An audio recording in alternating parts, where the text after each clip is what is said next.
يعني راجل لازم يتمتع بمرونه تكتيكيه عكس تماما السيد مارسيل كولر.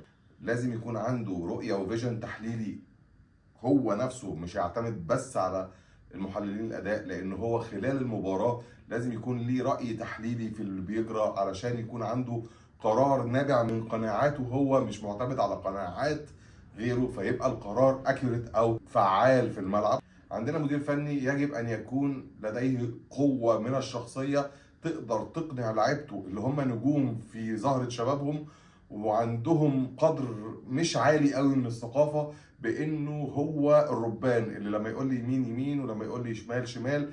ومش دايما عايز اعتمد على قوة إدارة النادي الأهلي في إجبار اللعيبة على سماع كلام المدرب. أنا عايز اللعيبة مقتنعة بفكر المدرب وقادرة تفهم إنه بيوديني لأحسن فورمة ليا وبيخلي كل الناس راضية عن أدائي ونتائجي، بالتالي بسمع كلامه علشان هو ده الصح، وهو أثبت لي ده من خلال مسيرة واضحة من النجاحات والقناعات. الحاجة الأهم إنه يكون قادر على التعامل مع النجوم.